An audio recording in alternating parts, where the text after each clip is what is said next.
Everyone, चलिए class को आगे बढ़ाते हैं। हम पढ़ रहे थे संसाधन एवं विकास, क्लास 10th की जियोग्राफी, है ना।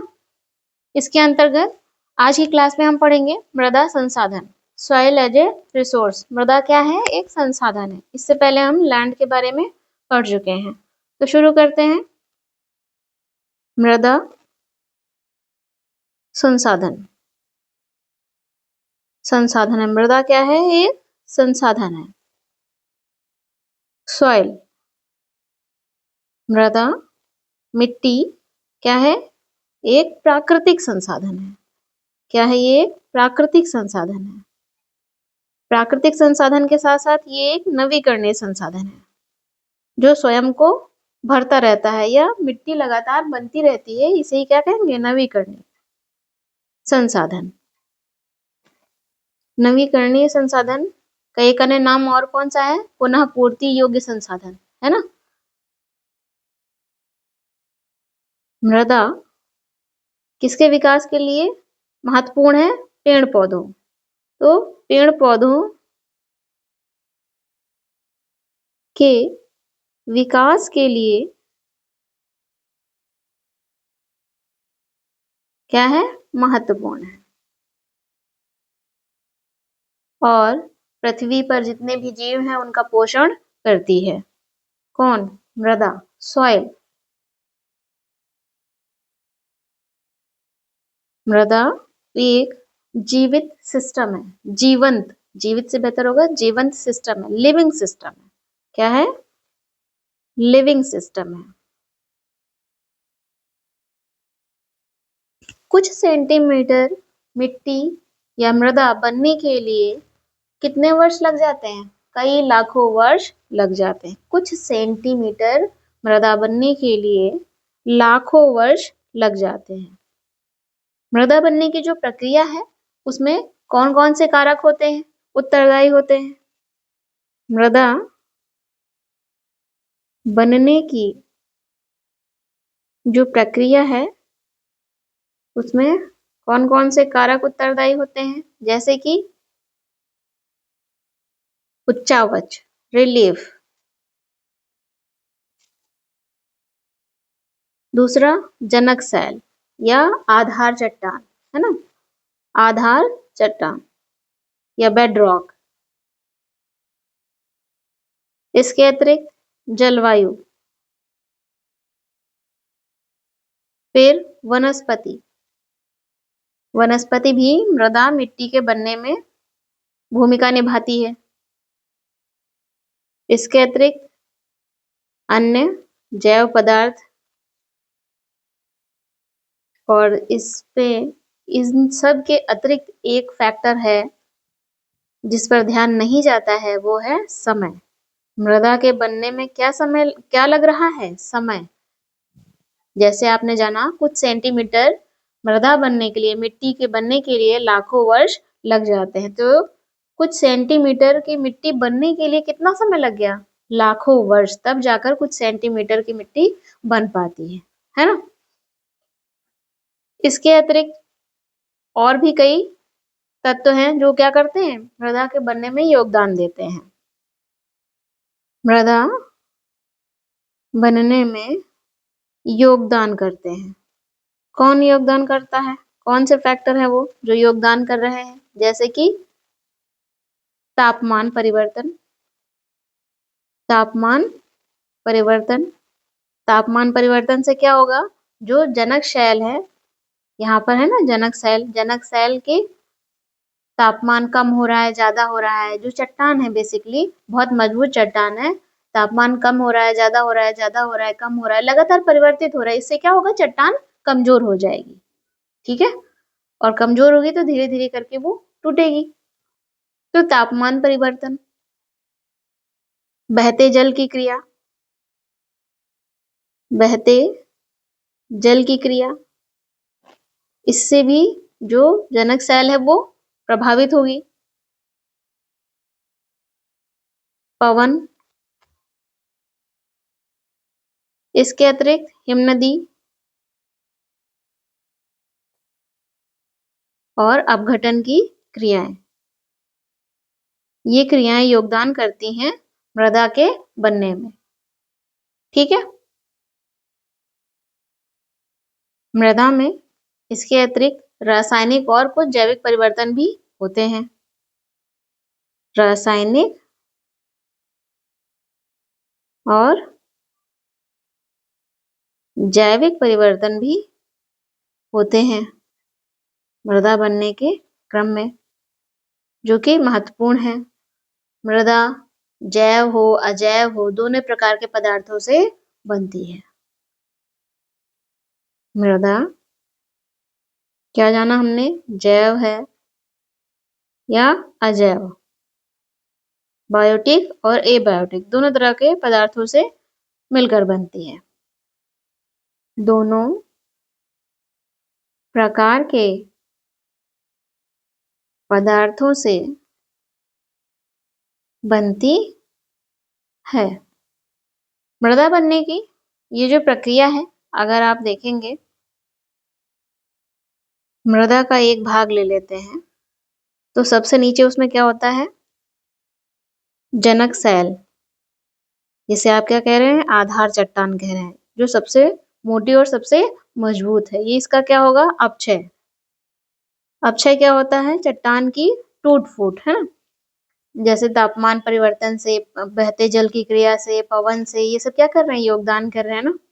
तो इन प्रक्रियाओं से जो जनक सैल है, जो बेड रॉक है, वो टूटेगी। इसके ऊपर की जो संरचना होगी, बेड रॉक के ऊपर की, वो क्या होगी, थोड़ी बहुत टूट चुकी है, मतलब ऊपर की जो परत है वो टूट चुकी है, तो उसे क्या कहेंगे, अपक्षयित या अपक्षय हो चुकी है वो चट्टान है, ये आधारी चट्टान, है ना।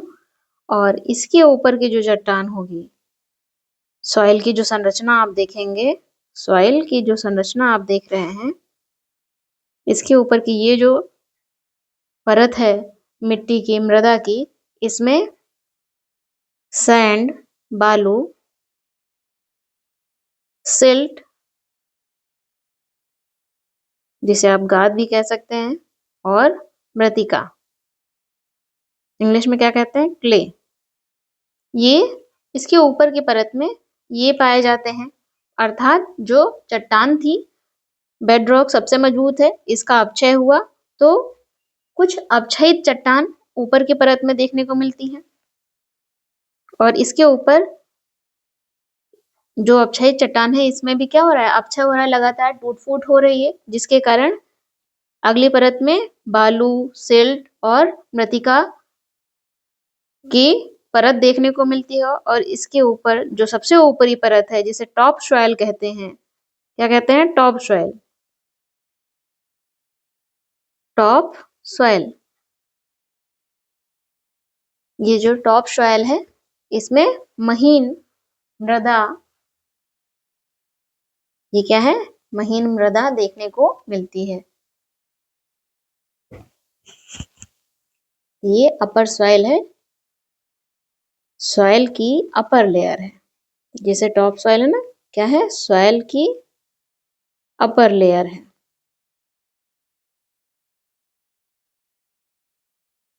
तो ये क्या है, मृदा की संरचना है। सबसे नीचे जनक सैल, उससे ऊपर टूट फूट वाली जनक सैल में थोड़ा बहुत परिवर्तन हुआ, है ना। सोच के देखिए, सपोज ये चट्टान है, क्या है, चट्टान है, ये बहुत ठोस है, क्या है, बहुत ठोस है, इसमें थोड़ी बहुत टूट फूट हुई तो ये कुछ ऐसी हो गई, जैसी अभी दिख रही है ना, ऐसी हो गई। जब और टूट फूट होगी तो ये और महीन होती जाएगी। ये लाइन से आप समझिए, ठीक है। और इसमें टूट फूट होगी तो इसके ऊपर की परत होगी, वो क्या होगी, और महीन होती जाएगी। और अधिक टूट फूट होगी तो काफी महीन हो जाएगी परत, और क्या बन जाएगा, मृदा। ठीक है। तो मृदा बनने की ये मृदा बनने की जो प्रक्रिया है, उसमें जो महत्वपूर्ण कारक हैं वो आपने जान लिए हैं। मृदा बनने में कौन से तत्व योगदान देते हैं वो आपने जान लिया है। मृदा सिंपल वे में कह सकते हैं जैव अजैव दोनों प्रकार के पदार्थों से बनती है ना। अब अगर मृदा का वर्गीकरण हम देखें तो मृदा, भारत में मृदा जो है कई मृदा का वर्गीकरण जब मृदा का करेंगे तो भारत में उच्चावच है, आकृतियां हैं, जलवायु है, वनस्पति है, इनके आधार पर मृदा कई प्रकार से विकसित हुई है। भारत में क्या है, कई प्रकार से मृदा विकसित हुई है।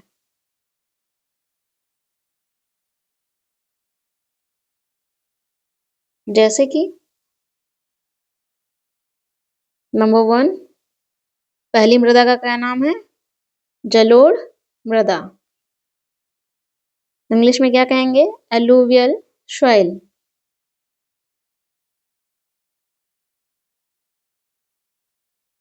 ठीक है, तो ये जो जलोढ़ मृदा है, जलोढ़ मृदा, ये है क्या, मृदा ही है, लेकिन मृदा का एक प्रकार है दैट इज जलोढ़ मृदा, है ना। जब जलोढ़ मृदा की बात कर रहे हैं तो इसका एक बेसिक शाब्दिक अर्थ वो आप जान लीजिए, नदियों द्वारा लाई गई मृदा को क्या कहते हैं, जलोढ़ मृदा कहते हैं।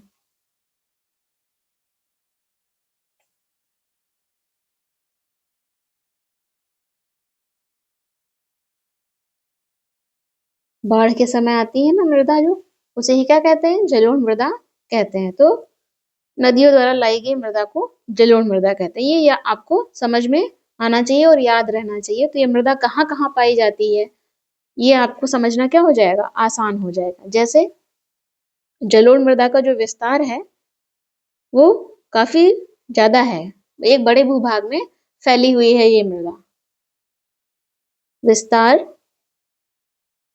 बड़ा है। जलोढ़ मृदा का जो विस्तार है वो बड़ा है और ये देश की एक महत्वपूर्ण मृदा है। क्या है, महत्वपूर्ण मृदा है, महत्वपूर्ण मृदा है। वास्तव में ये मृदा कहाँ पाई जाएगी, इसके नाम से ही सबसे पहले स्पष्ट हो गया, नदियों द्वारा लाई गई मृदा, है ना। तो कहाँ मिलेगी, वास्तव में ये मृदा मिलती है संपूर्ण उत्तरी मैदान, उत्तरी मैदान में। साथ ही ब्रैकेट में लिख लीजिए कि एक संकरी पट्टी के माध्यम से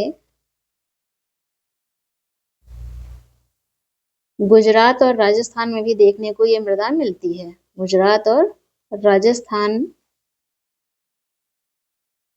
में भी पाई जाती है।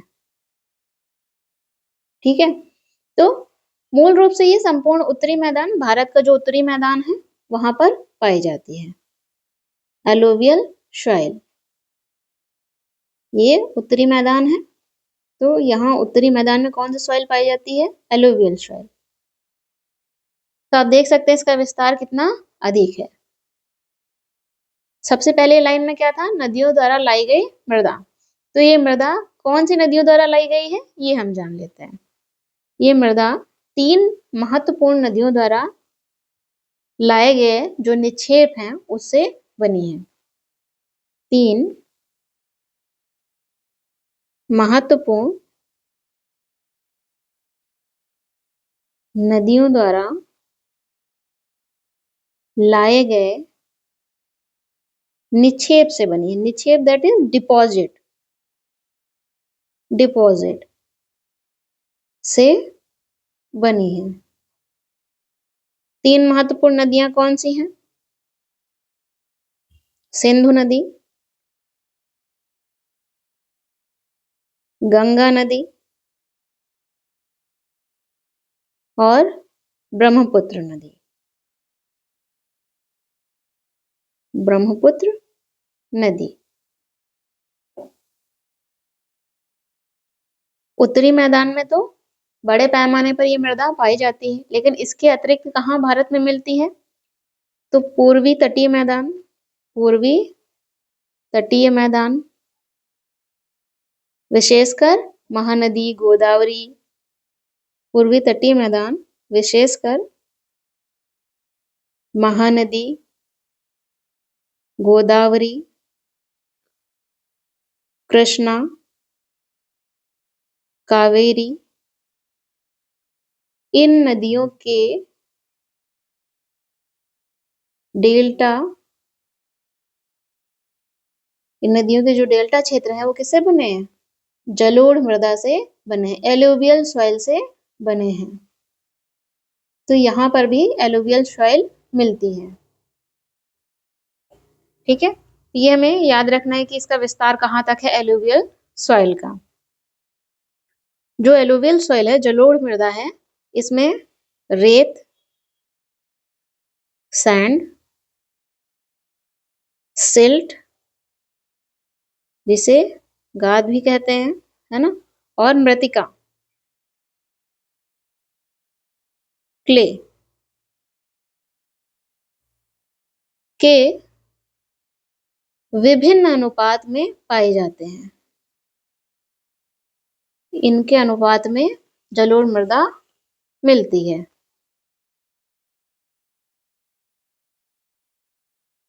जैसे हम नदी के मुहाने से घाटी की ओर जाते हैं तो मृदा के कणों का आकार क्या होता है? बढ़ता जाता है।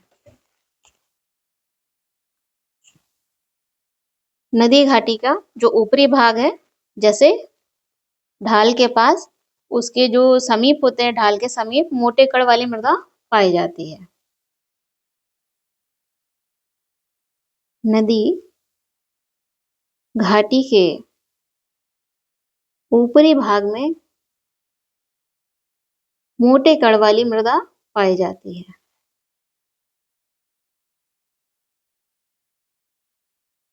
पाई जाती है।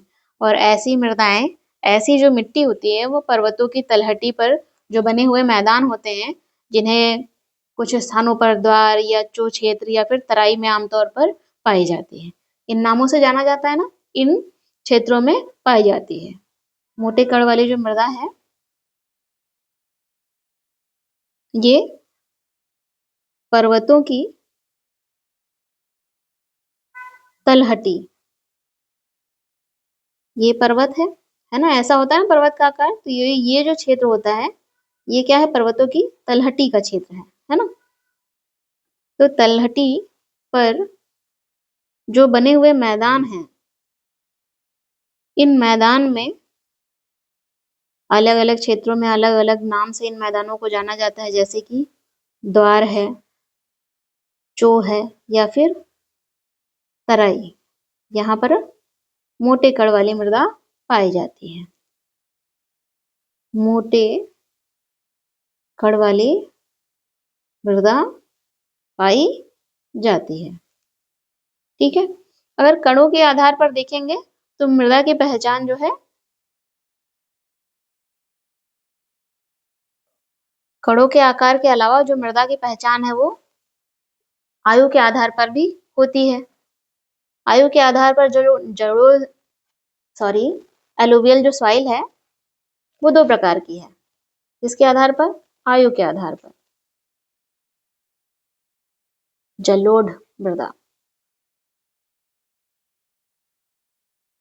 दो प्रकार की, कौन कौन सी? एक जिसे कहते हैं पुराना जलोढ़,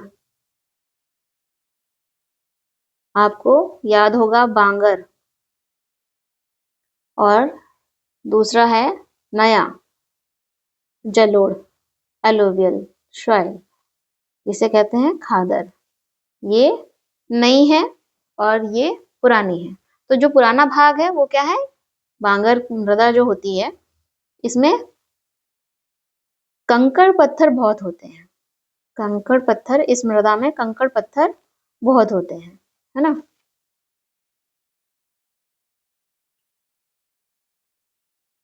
जबकि वहीं खादर मृदा जो होती है इसमें बांगर की तुलना में ज्यादा महीन कण होते हैं, ज्यादा महीन कण पाए जाते हैं।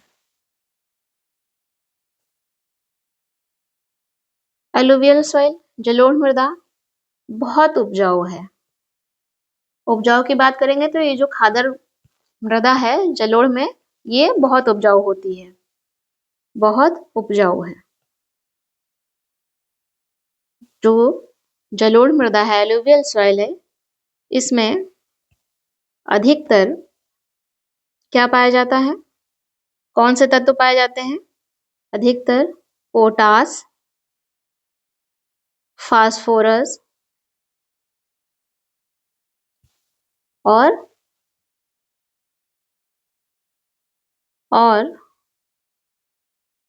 चूना युक्त होती है। ये जो मृदा है ये अधिकतर कैसी होती है? पोटास, फास्फोरस और चूना युक्त होती है।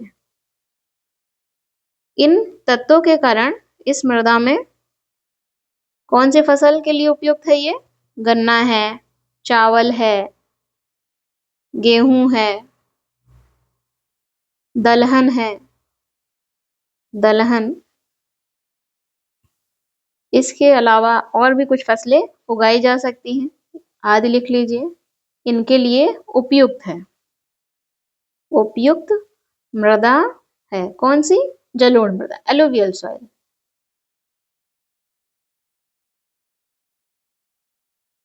ये मृदा, जलोढ़ मृदा जो है, इसमें उपजाऊपन बहुत अधिक है, अर्थात मृदा में जो पोषक तत्व हैं बहुत अधिक पाए जाते हैं। इसलिए इस क्षेत्र में जहां पर ये जलोढ़ मृदा या एलुवियल सॉइल पाई जाती है, जैसे कि उत्तरी मैदान है ना, यहाँ पर गहन कृषि की जाती है। क्या की जाती है? गहन कृषि की जाती है। क्यों? उपजाऊपन के कारण। उपजाऊपन के कारण यहाँ पर गहन कृषि की जाती है।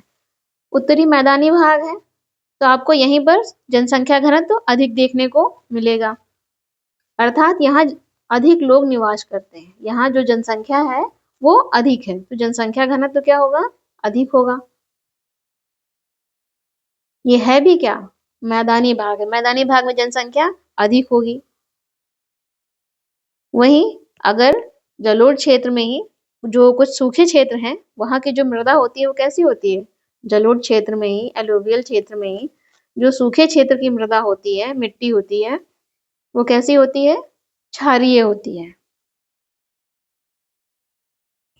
और ऐसे क्षेत्रों की जो मृदा है जो कि क्षारीय है, इन मृदा का, इस मिट्टी का उपचार करके, सिंचाई करके पैदावार बढ़ाई जा सकती है।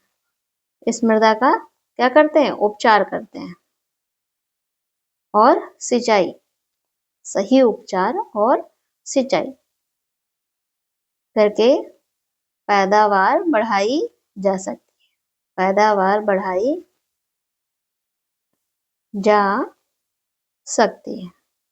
ठीक है, तो ये है भारत में मृदा का वर्गीकरण करने के क्रम में पहली मृदा के बारे में आपने जाना, जो सबसे अधिक कहाँ पाई जाती है? उत्तरी मैदान में पाई जाती है। ठीक है, मैदान है तो यहाँ पर गहन कृषि की जाती है, क्योंकि यहाँ की जो मिट्टी है, जलोढ़ मृदा है, वो क्या है? बहुत ही उपजाऊ है। और उपजाऊ होने के कारण, अत्यधिक उपजाऊ होने के कारण यहाँ पर गहन कृषि की जाती है, और यहीं पर मैदानी क्षेत्र और उपजाऊ अधिक है, तो जनसंख्या भी यहाँ पर ही अधिक निवास करती है। इसलिए उत्तरी मैदानी क्षेत्र में जनसंख्या घनत्व क्या है? अधिक है। अगली मृदा की ओर बढ़ते हैं। अगली मृदा का नाम है काली मृदा। सेकंड है काली मृदा, black soil. Black soil basically ये क्या है? मृदा है, लेकिन कैसी? काली। ऐसी मृदा जो काली हो उसे क्या कहेंगे? काली मृदा कहेंगे। तो इस मृदा का रंग क्या है? काला है। काली मृदा का जो रंग है वो काला है। ठीक है, क्यों काला है? क्योंकि लावा से बना है ये जो मृदा है वो लावा से बनी है।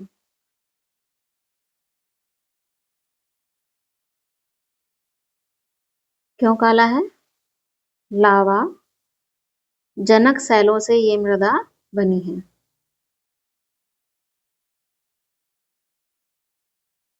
इसलिए इसका रंग काला है। बात करें, काली मृदा को अन्य नाम से जानते हैं, जिसे कहते हैं रेगुर। रेगर मृदा भी कहते हैं।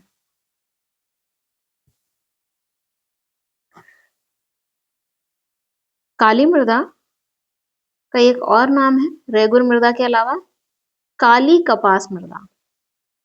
काली कपास मृदा भी कहते हैं। क्या कहते हैं? काली कपास मृदा। नाम से ही पता चल रहा है। काली मृदा तो पहले तो ये मृदा है। मृदा में भी क्या है? काली है। काली क्यों है? क्योंकि लावा जनक शैलों से बनी हुई है, इसलिए ये काली है। या लावा चट्टानों से बनी है, ये याद रहेगा बहुत आसानी से, इसलिए ये काली है। अब इसमें एक शब्द और जुड़ा है, कपास। अर्थात ये कपास की खेती के लिए क्या है? सबसे अच्छी है ना?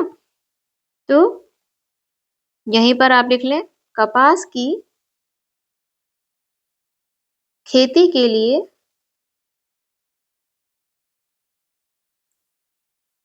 उपयुक्त मृदा, है ना?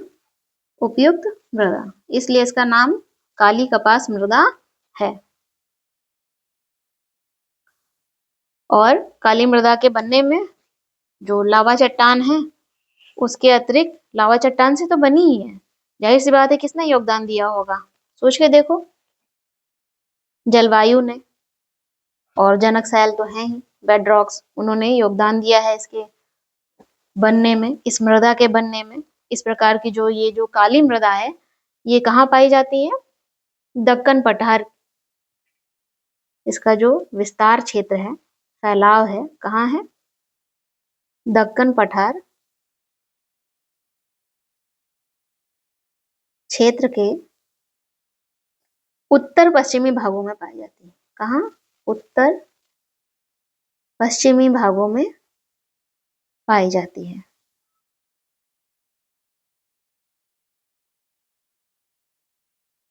कुछ ऐसा होगा, ये उत्तर है, ये पश्चिमी है, कुछ ये भाग होगा, है ना? उत्तर पश्चिमी भाग में पाई जाती है ये भाग जो होगा। और ये जो उत्तर पश्चिमी भाग है, इसके अंतर्गत राज्य के आधार पर देखेंगे तो कौन से राज्य आएंगे? महाराष्ट्र। ये मृदा कहाँ पाई जाएगी? महाराष्ट्र राज्य में। सौराष्ट्र में, मालवा क्षेत्र में, मध्य प्रदेश में भी, और छत्तीसगढ़। छत्तीसगढ़ के पठार में पाई जाती है। राज्य के स्तर से तो और स्पष्टता हो गई, पाई जाती है। इसके अतिरिक्त ये मृदा कहाँ पाई जाएगी? काली मृदा दक्षिण पूर्वी दिशा में, भारत का जो दक्षिण पूर्वी दिशा में गोदावरी और कृष्णा नदी है, तो गोदावरी और कृष्णा नदियों की घाटियों में ये मृदा देखने को मिलेगी। लिख सकते हैं, गोदावरी और कृष्णा नदी की घाटियों तक फैली है ये मृदा। कौन सी? काली मृदा। काली मृदा बहुत महीन कण होते हैं, इस मृदा के बहुत महीन कण होते हैं, महीन कण होते हैं। इस मृदा में बहुत महीन कण होते हैं, अर्थात इसे क्या कहेंगे? मृतिका से बनी है, क्ले।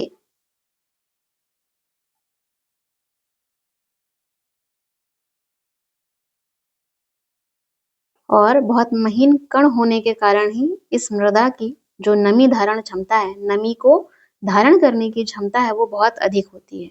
नमी धारण करने की जो क्षमता है, वो बहुत अधिक होती है।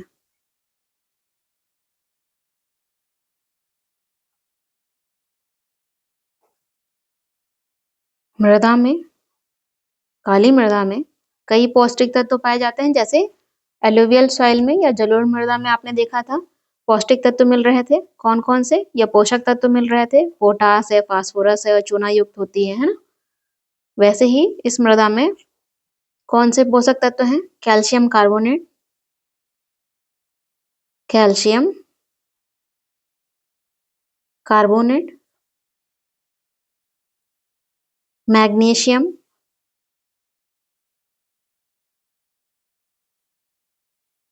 पोटास और चूना, ये पोषक तत्व पाए जाते हैं काली मृदा में। क्या नहीं मिलता है? कौन सा पोषक तत्व इस मृदा में नहीं मिलता है? फास्फोरस। काली मृदा में फास्फोरस तत्व की मात्रा कम होती है, कम होती है। वहीं इस मृदा में, जो काली मृदा है, इसमें गर्म और शुष्क मौसम में, जब गर्म मौसम हो और शुष्क हो, गर्म और शुष्क मौसम में काली मृदा में क्या होता है? गहरी दरारें पड़ जाती हैं, गहरी दरारें पड़ जाती हैं। ये मृदा है, इसमें क्रैक्स पड़ जाते हैं, है ना, जिससे क्या होता है कि अच्छी तरह से वायु उसके अंदर मिश्रित हो जाती है। जब मृदा में गर्म और शुष्क मौसम में दरार पड़ जाती है तो उससे क्या होता है, उससे कि जो वायु है वो मृदा में अच्छी तरह से मिश्रित हो जाती है, मिक्स हो जाती है। और यही मृदा जब गीली होती है तो क्या हो जाती है? चिपचिपी हो जाती है। यही मृदा गीली होने पर क्या हो जाती है? चिपचिपी हो जाती है। गीली होने पर चिपचिपी हो जाती है, जिससे मृदा को फसल बोने से पहले जो जुताई करते हैं उससे जोतना क्या होता है? मुश्किल हो जाता है। मृदा जब गीली हो जाती है तो चिपचिपी हो जाती है, इसलिए जोतना या जुताई क्या होती है? मुश्किल होती है। इसलिए मानसून प्रारंभ होने की जो पहली बौछार होती है, या मानसून जब प्रारंभ होता है और पहली बारिश होती है, तभी क्या किया जाता है? जुताई शुरू कर दी जाती है। इस मृदा पर खेती करने वाले लोग क्या करते हैं कि मानसून जब आता है जुलाई में और पहली बारिश आती है, पहली बौछार और फुहार आती है, उसी समय से जुताई करना शुरू कर देते हैं। क्यों? क्योंकि मृदा यदि गीली हो गई, काली मिट्टी यदि बहुत गीली हो गई तो क्या कैसे हो जाएगी? चिपचिपी हो जाएगी और जुताई करना क्या हो जाएगा? मुश्किल हो जाएगा। इसलिए इस मृदा की जुताई मानसून की बौछार, जो पहली बौछार होती है, तभी से शुरू कर दी जाती है। ठीक है, अगली मृदा की ओर बढ़ते हैं। अगली मृदा है लाल और पीली मृदा। मिट्टी कैसी है? लाल और पीली है। ये मिट्टी कहाँ मिलती है? Red soil.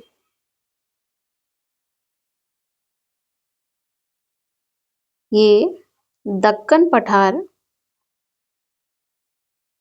के पूर्वी और दक्षिणी हिस्सों में। कहाँ? पूर्वी और दक्षिणी हिस्सों में।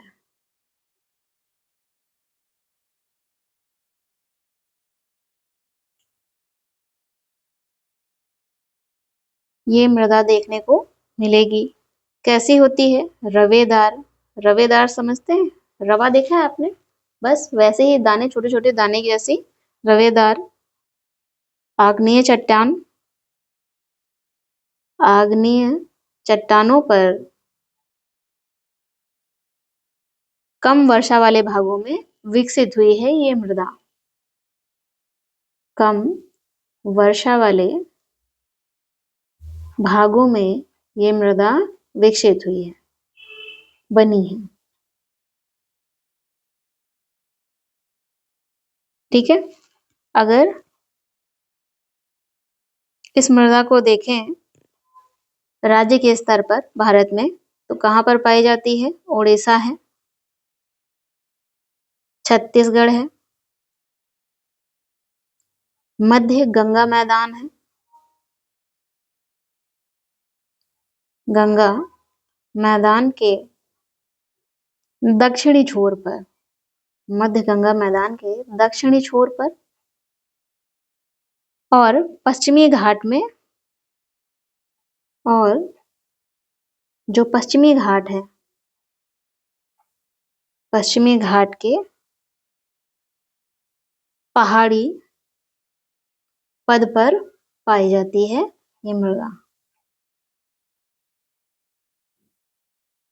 तो राज्य के स्तर पे भी आपको क्लियर हो गया कि ये मृदा कहाँ देखने को मिल जाएगी आपको, लाल और पीली मृदा। इस मृदा का जो लाल रंग है वो रवेदार, आग्नेय और रूपांतरित चट्टान, इग्नियस और मेटामॉर्फिक चट्टान में जो लौह धातु है, आयरन जो पाया जाता है, उसके कारण इसका रंग लाल है। रवेदार, आग्नेय और जो रूपांतरित चट्टान है, लौह धातु, आयरन जो धातु है, धातु के प्रसार के कारण इसका रंग क्या है? लाल है। रंग लाल है। प्रश्न ये है इसका रंग तो लाल है लेकिन हमने हेडिंग क्या डाला है? लाल और पीली मृदा। तो ये दिखाई बेसिकली लाल मृदा ही देगी। तो ये पीली कब होती है? जब इस मृदा में पानी मिलाते हैं, ठीक है, तो इसका रंग कैसा हो जाता है? पीला हो जाता है। दैट इज लाल और पीली मृदा। रेड सॉइल में जब पानी ऐड होगा तब क्या हो जाएगा? उसका रंग पीला हो जाएगा, इसलिए लाल और पीली मृदा। तो इस मृदा में, ये जो रेड सॉइल मृदा है, इस मृदा में जल योजन के कारण, जल मिलाने के कारण या जल मिलने के कारण रंग पीला हो जाता है, हो जाता है। ये है लाल और पीली मृदा। तो बेसिकली जब आप पढ़ रहे होगे इसे तो रेड सॉइल है। पीली मृदा कब होगी? जब आप इस मृदा में रेड सॉइल में पानी मिलाएंगे तो कैसी हो जाएगी? पीली हो जाएगी, उसका कलर बदल जाएगा। दैट इज लाल और पीली मृदा। नेक्स्ट मृदा है लेटेराइट मृदा। कौन सी मृदा है? लेटेराइट मृदा। मृदा का एक और प्रकार जिसका नाम है लेटेराइट। लेटेराइट मृदा, ये जो लेटेराइट शब्द है इस मृदा में, यही शब्द ही ग्रीक भाषा के का एक शब्द है लेटर। क्या है? लेटर। इंग्लिश में लेटर। इस शब्द से लिया गया है और इस शब्द का अर्थ क्या है? ईंट। क्या है? ईंट। इस शब्द का है अर्थ है ईंट। तो इस मृदा का जो रंग होगा वो कैसा होगा? ईंट के रंग जैसा होगा। जैसा ईंट के रंग होता है ना, ईंट अर्थात ब्रिक, उसके रंग जैसा होगा। इस मृदा का जो निर्माण है, लेटराइट मृदा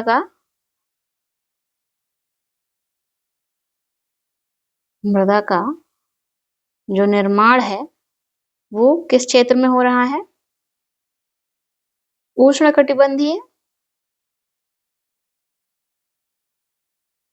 और उपोष्ण कटिबंधीय। उपोष्ण कटिबंधीय जलवायु क्षेत्र में, जलवायु क्षेत्र में आर्द्र और शुष्क ऋतुओं के, आर्द्र और जो शुष्क ऋतु होती है, शुष्क ऋतु के एक के बाद एक, एक के बाद एक आने के कारण होता है। मीन्स इस मृदा का निर्माण, लैटेराइट मृदा का जो निर्माण है सबसे पहले तो उष्णकटिबंधीय और उपोष्ण कटिबंधीय क्षेत्र में होता है ना।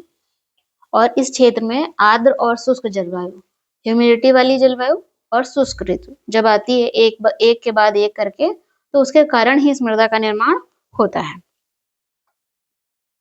और ये मृदा किसका परिणाम है? भारी वर्षा से अत्यधिक निछालन का परिणाम है। निछालन, दैट इज लीचिंग।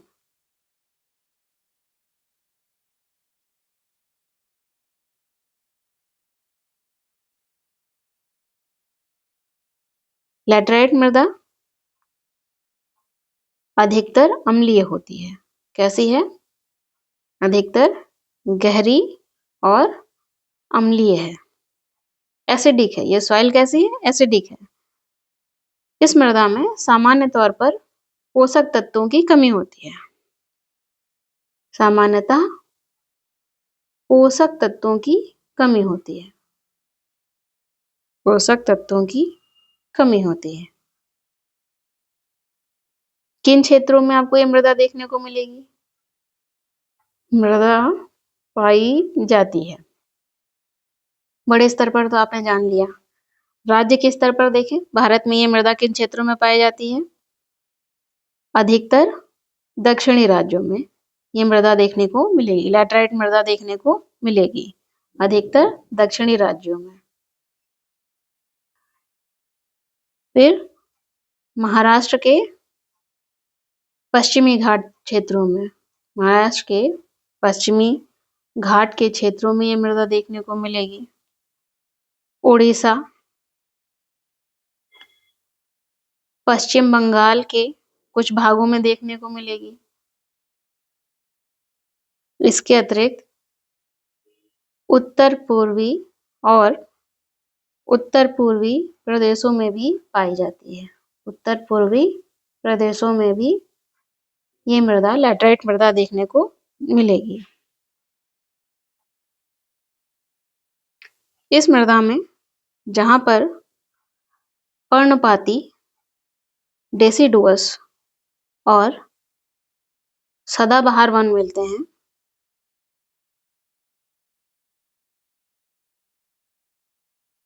वहां पर ह्यूमस पर्याप्त रूप में पाया जाता है। ह्यूमस क्या होगा? पर्याप्त रूप में पाया जाता है। ह्यूमस जैव पदार्थों से बनता है। पर्याप्त रूप से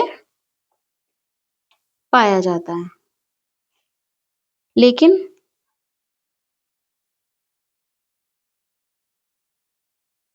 लेकिन वनस्पति की कमी और अर्ध शुष्क जो पर्यावरण होते हैं, उसमें ह्यूमस की जो मात्रा होती है कम होती है। वनस्पति की कमी और अर्ध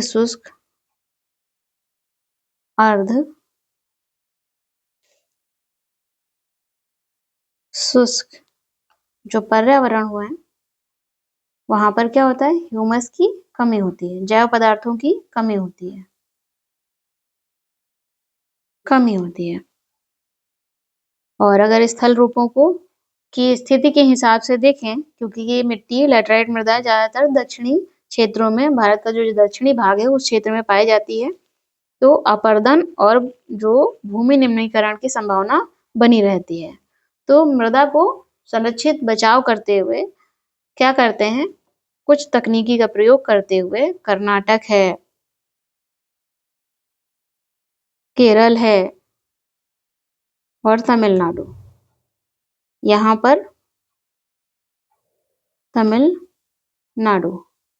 यहाँ पर चाय और कॉफी उगाई जाती है। कौन सी मृदा में? लैटेराइट मृदा में। और तमिलनाडु, आंध्रा, केरल की जो लाल लैटेराइट मृदा है, वहां पर काजू की फसल उगाई जाती है। काजू की फसल कहाँ पर उगाई जाती है? काजू की फसल लैटेराइट मृदा में लैटराइट सॉइल में काजू की फसल उगाई जाती है। ध्यान रहे, फसल के लिए उपयुक्त लाल लैटराइट मृदा कहाँ पर उगाई जा रही है? तमिलनाडु, आंध्र प्रदेश, एपी और केरला। रेड लैटेराइट मृदा है ना। इस तरह से आपने इसका विस्तार देख लिया। नेक्स्ट है, नेक्स्ट मृदा कौन सी है? नेक्स्ट है मरुस्थलीय मृदा। कौन सी मृदा? मरुस्थलीय मृदा, डेजर्ट सॉइल।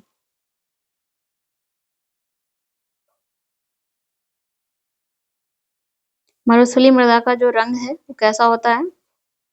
लाल और भूरा, लाल और भूरा। ये मरुस्थलीय मृदा जो है आमतौर पर कैसी होती है? रेतीली और लवणीय, रेतीली और लवणीय होती है ये मृदा। कुछ क्षेत्रों में नमक की मात्रा इतनी अधिक होती है इस मृदा में कि झीलों से जल जो है वाष्पीकृत करके खाने का नमक भी बनाया जाता है। ठीक है। इस मृदा में शुष्क जलवायु, शुष्क जलवायु मरुस्थल की मृदा है तो वहां का तापमान हमेशा अधिक रहेगा। मरुस्थल में आपने जाना है तापमान क्या होता है? बहुत अधिक होता है। वहां की जलवायु क्या होती है? बहुत शुष्क होती है। तो शुष्क जलवायु और उच्च तापमान, इनके कारण क्या होगा? जो जल है मरुस्थलीय क्षेत्रों में उसकी जो दर होगी वो क्या होगी? अधिक होगी। तो जल वाष्पन की दर, जल के वाष्पित होने की जो दर है, वाष्पन की दर अधिक होती है, जिसके कारण मरुस्थलीय मृदा में ह्यूमस और नमी की क्या हो जाती है? कमी हो जाती है। नमी की कमी हो जाती है। मृदा की, मरुस्थलीय मृदा के सतह के नीचे, मरुस्थलीय जो मृदा है कि सतह के नीचे, सतह के नीचे क्या होता है? कैल्शियम की मात्रा बढ़ती जाती है। किसकी मात्रा बढ़ जाती है? कैल्शियम की मात्रा बढ़ती जाती है, जिससे नीचे की परतों में चूने के कंकर की सतह बन जाती है। किस क्या होता है? चूने के कंकड़ की या कैल्शियम के मोटे मोटे कंकड़ जैसी संरचना से बड़े बड़े जो संरचना है वो बन जाती है। तो कंकड़ के, चूने के कंकड़ की सतह पाई जाती है, पाई जाती है। मरुस्थलीय मृदा का अगर ये क्या है? मरुस्थलीय मृदा है। ये मरुस्थलीय मृदा का ऊपरी भाग है। इसके नीचे क्या है? कैल्शियम की मात्रा बढ़ रही है। इसकी कैल्शियम की मात्रा बढ़ रही है और इसके नीचे की परत में क्या हो जाएगा? चूने के कंकड़ की सतह पाई जाएगी, है ना। ये क्या है? मरुस्थलीय मृदा है। और इसके कारण क्या होगा? मृदा में जो जल का इन्फिल्ट्रेशन है, क्या है? जल का इन्फिल्ट्रेशन है वो रुक जाता है। जैसे पानी नीचे की तरफ रिसता है ना, अगर यहाँ पर पानी हो इस भूभाग में तो पानी नीचे की तरफ रिस कर पहुंचता है, लेकिन वो पानी क्या होगा? नीचे की ओर नहीं पहुंच पाएगा। ठीक है, दैट इज इन्फिल्ट्रेशन। हिंदी में कहेंगे मृदा में जल अंतः स्पंदन अवरुद्ध हो जाता है। अंतः स्पंदन इंग्लिश जरूर लिख लीजिएगा। इन्फिल्ट्रेशन क्या होता है? अवरुद्ध हो जाता है, पानी नीचे नहीं पहुंच पाता है। जो मृदा है उसमें नीचे की ओर नहीं पहुंच पाता है। तो इस मृदा को क्या करना होगा? ठीक करना होगा, उपचार करना होगा और सही तरीके से सिंचाई के माध्यम से इस मृदा को कृषि योग्य बनाया जा सकता है। जो मरुस्थलीय मृदा है इसे सही तरीके से, उचित तरीके से सिंचाई करके या सिंचित करके, सिंचाई से बेहतर होगा सिंचित करके, सिंचाई एक तरीका हो गया, सिंचित मतलब पानी पहुंचाना है। तरीका कोई भी हो सकता है, नहर के माध्यम से, कुएं के माध्यम से, कुछ भी तरीका हो सकता है। सिंचित करके कृषि योग्य बनाया जा सकता है, कृषि की जा सकती है, बनाया जा सकता है। जैसे किसी भाग में किया गया है, हाँ, जैसे पश्चिमी राजस्थान में किया जा रहा है, पश्चिमी राजस्थान में। ठीक है। नेक्स्ट मृदा है वन मृदा, फॉरेस्ट सॉइल। ये जो फॉरेस्ट सॉइल है ये आमतौर पर कहाँ पाई जाती है? पहाड़ी और पर्वतीय क्षेत्रों में पाई जाती है। ये मृदा आमतौर पर पहाड़ी और पर्वतीय क्षेत्रों में पाई जाती है।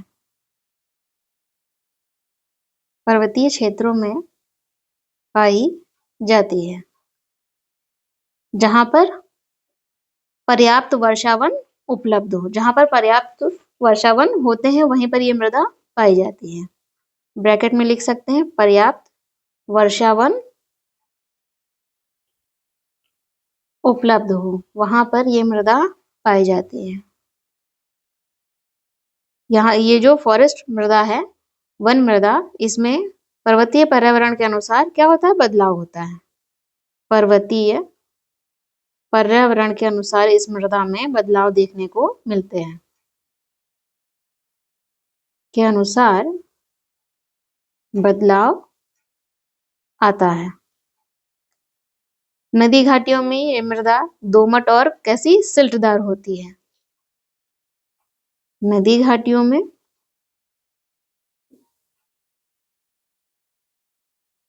जो वन मृदा है ये कैसी होती है? दोमट और सिल्टदार, सिल्टदार होती है। वहीं बात करें ऊपरी ढालों पर, ऊपरी ढालों पर कैसी होती है? इस मृदा का जो गठन है वो मोटा होता है, मोटे कणों से बनी होती है, मोटे कणों से बनी होती है मृदा। वहीं ये जो वन मृदा है, हिमालय का जो हिम से ढका हुआ क्षेत्र है, वहां पर इस मृदा का बहुत क्या होता है? अपरदन होता है। हिमाच्छादित क्षेत्रों में, हिमाच्छादित क्षेत्र, हिम से ढका हुआ, जो बर्फ से ढका हुआ क्षेत्र है हिमालय का, उस क्षेत्र में इस मृदा का क्या होता है? अपरदन होता है, इरोजन होता है। और ये मृदा कैसी हो जाती है? एसिडिक। हिंदी में क्या कहेंगे? अधिशिलिक। इंग्लिश में याद रखिए एसिडिक हो जाती है। साथ ही ये मृदा ह्यूमस रहित हो जाती है, ह्यूमस रहित, जैव पदार्थों से रहित होती है वन मृदा। ये मृदा जब नदी घाटी के निचले क्षेत्रों में पहुंचती है, नदी सोपान जो निचले क्षेत्र हैं वहां पर ये मृदा क्या होती है? बहुत उपजाऊ होती है। नदी घाटियों के, फॉरेस्ट मृदा नदी घाटियों के निचले क्षेत्रों में पहुंचने पर क्या हो जाती है? बहुत उपजाऊ हो जाती है, बहुत उपजाऊ होती है। तो ये मृदा के क्या हैं? प्रकार हैं। मृदा के ये प्रकार आपने जाने, पहला जलोढ़ मृदा, दूसरा काली मिट्टी, तीसरा लाल और पीली मृदा, चौथा लेटेराइट मृदा, पांचवा मरुस्थलीय मृदा, छठा वन मृदा। इनके बारे में आपने जान लिया है। अब हम बात करते हैं मृदा अपरदन और संरक्षण की। मृदा अपरदन और संरक्षण की। मृदा का अपरदन हो रहा है और उसका क्या करना होगा? संरक्षण करना होगा, उसका बचाव करना होगा। मृदा का बचाव करना होगा, कंजर्व करना होगा। तो मृदा अपरदन हो रहा है, हमने कहा मृदा का अपरदन हो रहा है, सॉइल इरोजन। मृदा का, मिट्टी का जो कटाव है, मृदा के कटाव, मिट्टी का कटना और उसके बहाव की प्रक्रिया को क्या कहते हैं? मृदा अपरदन कहते हैं। मिट्टी का कटाव हो रहा हो और जो मृदा है जिसका कटाव हो रहा है उसका बहाव भी हो रहा हो। पानी हो, बारिश हो गई और मृदा क्या हुई? बह गई। ठीक है, ये प्रक्रिया क्या कहलाएगी? मृदा अपरदन। तो मृदा के कटाव और उसके बहाव की जो प्रक्रिया है, प्रक्रिया को मृदा अपरदन कहते हैं, सॉइल एरोजन कहते हैं।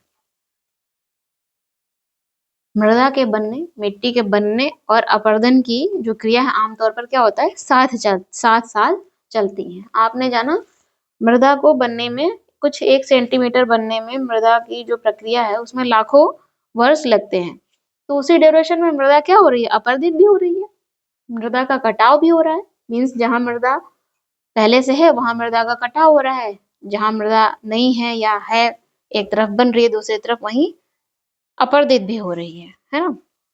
तो ये दोनों प्रक्रियाएं क्या होती हैं? साथ साथ चलती है। मृदा का बनना और अपरदन साथ साथ चलती हैं, जिससे क्या होता है? संतुलन बना रहता है।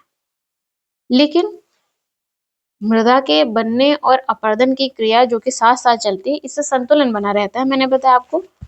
लेकिन होता क्या है कि मानवीय क्रियाकलाप, मनुष्य के द्वारा जो कुछ क्रियाकलाप, कुछ कार्यक्रम ऐसे किए जा रहे हैं जिसके कारण मृदा का अपरदन बड़े पैमाने पर हो रहा है, अर्थात संतुलन बिगड़ गया है। मृदा का बनना और उसका अपरदन होने की जो क्रिया है, इसमें कोई समस्या नहीं है, ये चक्र लगातार चलता रहता है और प्राकृतिक कारणों से हो रहा है ना, तो इसमें कोई समस्या नहीं है। लेकिन जब मानवीय हस्तक्षेप होता है, मानवीय क्रियाओं द्वारा, जैसे वनोन्मूलन, वन का उन्मूलन अर्थात वन को काटा जा रहा है, या फिर अतिपशुचारण, पशुओं को बड़े पैमाने पर चराने के लिए चराया जा रहा है किसी भूभाग पर, तो वहां पे क्या हो रहा है? मृदा अपरदन हो रहा है। कैसे? उनके खुर से। खुर समझते हैं? पैर जो होते हैं, है ना, उनके चलने से मृदा का अपरदन हो रहा है। या फिर निर्माण और खनन की प्रक्रिया है जो मनुष्य करता है, निर्माण की प्रक्रिया में भी मृदा अपरदन होता है, खनन की प्रक्रिया में भी मृदा अपरदन होता है। तो ये ऐसे कई सारे कारण हैं जिससे जो मृदा का चक्र है वो क्या हो जाता है? असंतुलित हो जाता है, या उसका जो संतुलन है, बनने और अपरदन की क्रिया जो साथ साथ चलती रहती है, वो जो संतुलन बना रहता है सामान्य तौर पर, वो संतुलन भंग हो जाता है। क्यों? मानवीय क्रियाओं के कारण। मानवीय क्रियाओं के कारण संतुलन क्या होता है? भंग हो जाता है। इसके अतिरिक्त प्राकृतिक पक्ष अगर देखेंगे तो प्राकृतिक कारक क्या हो सकते हैं? प्राकृतिक कारक जैसे पवन है, हिमनदी है और जल, ये क्या करते हैं? मृदा का अपरदन करते हैं, मृदा का अपरदन करते हैं। मृदा को छोटे छोटे टुकड़ों में बांटना और फिर बहा ले जाना, है ना, दैट इज मृदा अपरदन। जो बहता हुआ जल है, बहता हुआ जल, ये मृदा को कुछ इस तरह से कई बार काटता है कि बड़ी बड़ी खाई बन जाती है, बड़ी बड़ी नलिकाएं बन जाती हैं। मृदा को काटते हुए गहरी नलिकाएं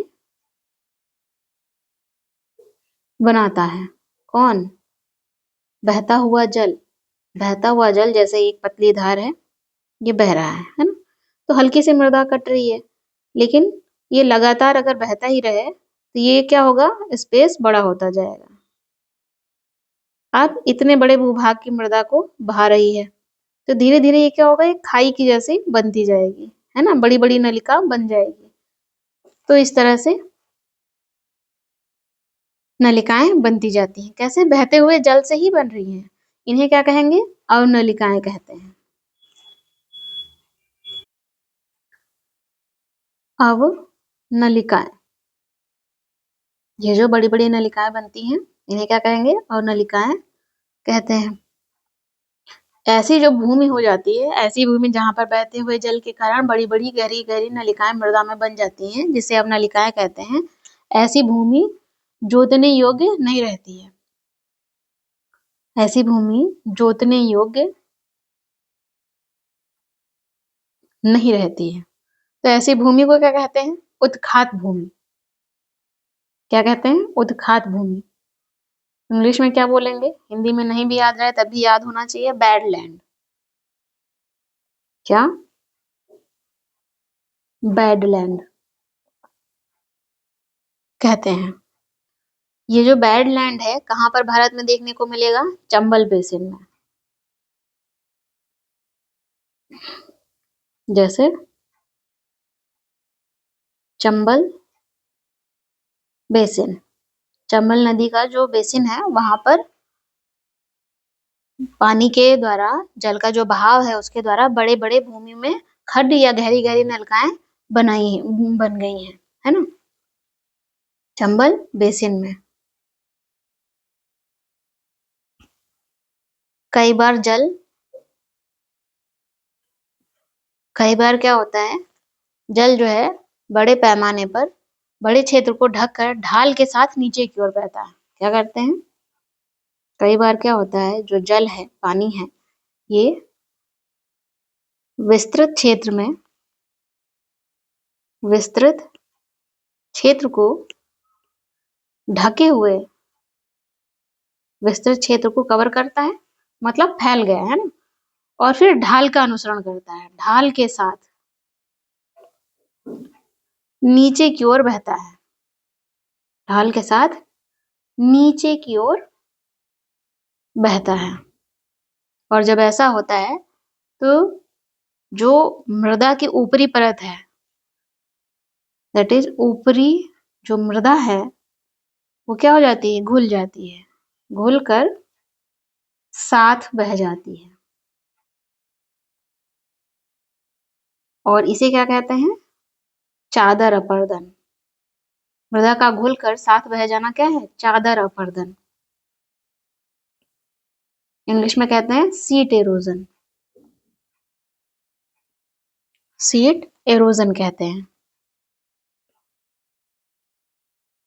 और किस तरह से मृदा अपर्दन होता है? मृदा अपर्दन पवन द्वारा भी होता है। पवन द्वारा। मैदान है या ढाल क्षेत्र है, यहाँ से पवन क्या करती है? मृदा को उड़ा ले जाती है। तो मृदा को उड़ा ले जाने की जो प्रक्रिया है, वही क्या है? पवन अपर्दन है। मृदा अपर्दन नहीं, पवन अपर्दन है। पवन के द्वारा किया गया अपर्दन, दैट इज पवन अपर्दन। तो मैदानी क्षेत्र है, ढाल क्षेत्र से मृदा को, मिट्टी को उड़ा ले जाने की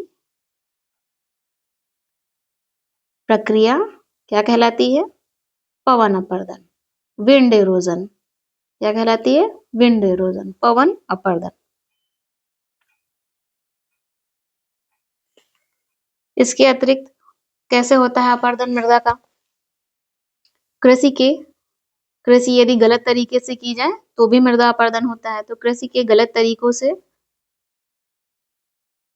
गलत तरीकों से भी क्या होता है? मृदा अपर्दन होता है।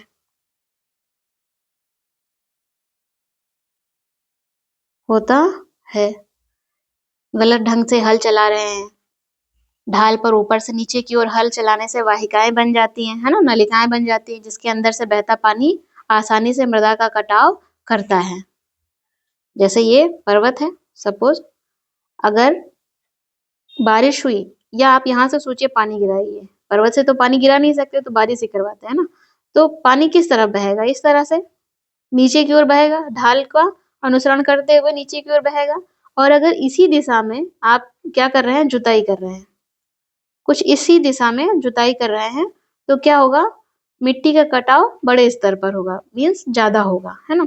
लेकिन अगर जुताई इस डायरेक्शन में की जाए, चारों तरफ पर्वत के, और खेती की जाए, तो क्या होगा, मृदा का कटाव होगा लेकिन कम होगा, बहुत बड़े पैमाने पर कमी देखने को मिलेगी। और यहीं पर क्या की जाती है, इस डायरेक्शन में जुताई करके खेती भी की जाती है पहाड़ी क्षेत्रों में। ठीक है, तो गलत तरीके से अगर हल चलाया गया, जुताई की गई, तो भी क्या होगा, मृदा अपरदन होगा। ठीक है, इसके अतिरिक्त ढाल वाली जो भूमि होती है, वहां पर समोच्च रेखाओं के समानांतर हल चलाने से ढाल के साथ जल बहाव की गति घटती है।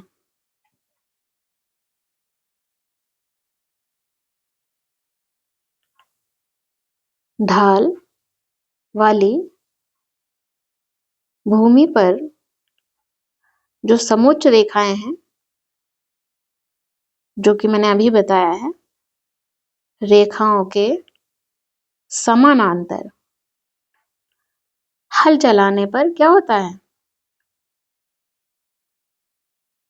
यहीं पर दो बातें आपको अभी पहले स्पष्ट कर दी हैं मैंने, बस उसी को मैं लिख रही हूँ। चलाने से ढाल के साथ जल बहाव की गति, जल बहाव की जो गति होती है वो घटती है, कि गति घटती है। इसे क्या कहते हैं, समोच्च जुताई, कंटूर प्लोइंग, समोच्च जुताई। तो ढाल वाली भूमि पर सोपान बनाए जा सकते हैं। सोपान क्या करते हैं, कृषि अपरदन को रोकते हैं। सोपान क्या करते हैं, कृषि अपरदन को रोकते हैं। तो कितनी तरह से आपने अपरदन को जान लिया है।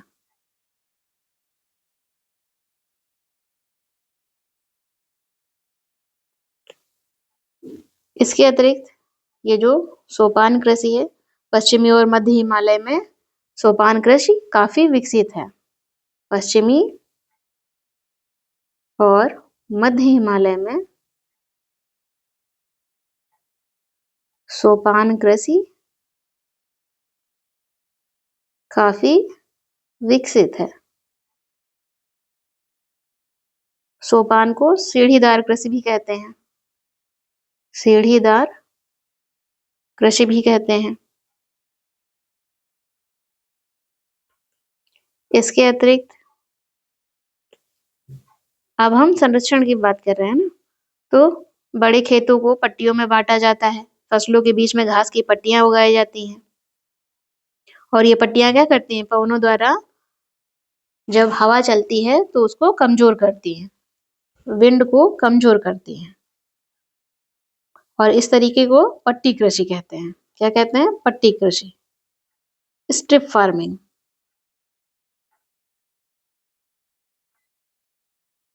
स्ट्रिप फार्मिंग क्या होता है, बड़े खेतों को, जो बड़े बड़े खेत हैं उनको पट्टियों में पहले बांटेंगे। किसमें, पट्टियों में।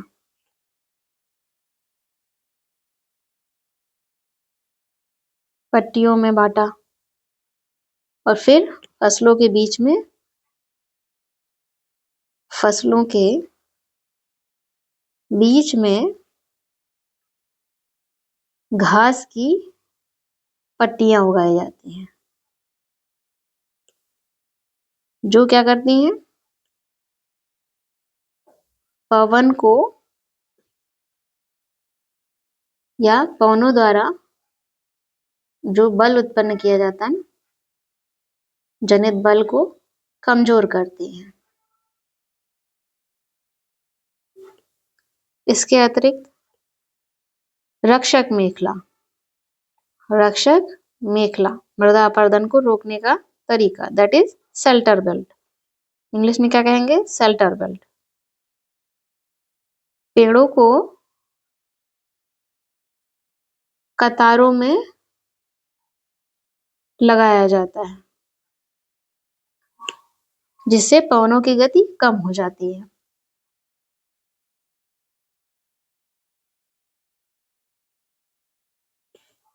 ये जो शेल्टर बेल्ट है वो पश्चिम भारत में इनका बहुत उपयोग होता है। कहाँ? पश्चिम भारत में। पश्चिम भारत में।